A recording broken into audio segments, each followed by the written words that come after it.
Hello everyone, আজ ছিল আমার ডান্স প্রোগ্রাম। তো তার জন্য আমি মেকআপ করে নিয়েছিলাম। আর চলো তারপর তোমাদের হেয়ার স্টাইলটা দেখাই যে কেমন লাগছে হেয়ার স্টাইলটা। এই যে আমি হেয়ার স্টাইলটাও কমপ্লিট করে নিলাম মেকআপের পরে। দেন আমি বেরিয়ে পড়লাম প্রোগ্রাম যাওয়ার জন্য। আর যাওয়ার সময় তো আমার এই বাচ্চাগুলো তো সবসময় জানোই আমার সাথে থাকে, তো ওদেরকেও একটু আদর করে নিলাম।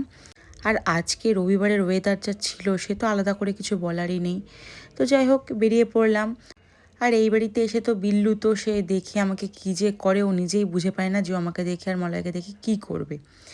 তো এই দেখো আমার ফাইনাল লুক। আমি এখানে এসে শাড়িটা পরে নিলাম। যে আমি বাড়ি থেকে মেকআপ হেয়ার স্টাইল কমপ্লিট করে এসেছি, আর এখানে এসে জাস্ট শাড়িটা পরে নিলাম।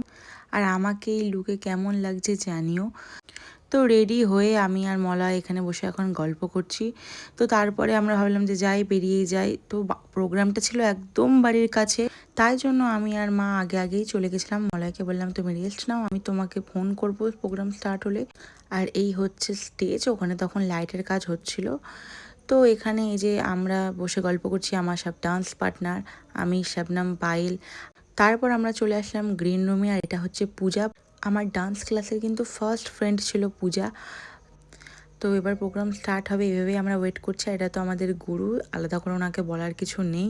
সব থেকে দুঃখের বিষয় এটাই যে প্রোগ্রাম স্টার্ট হবে কি এত বৃষ্টি, তার জন্য প্রোগ্রামটাই ক্যান্সেল হয়ে গেছিলো। তো যাই হোক বাড়ি চলে আসলাম। আমার বাচ্চাগুলো তো দেখছো আমায় কত আদর করছে, সারাদিন পর আমাকে দেখতে পেয়েছে। ওরা বুঝে পাচ্ছে না আমায় কী করবে। তো মলয় বললো চলো প্রোগ্রাম হয়নি তো কী আছে, দুজনে মোমো খেয়ে আসি। তাই জন্য দুজনে আবার বেরিয়ে পড়লাম মোমো খেতে। ভিডিওটা ভালো লাগলে কিন্তু একটা লাইক করে দিও।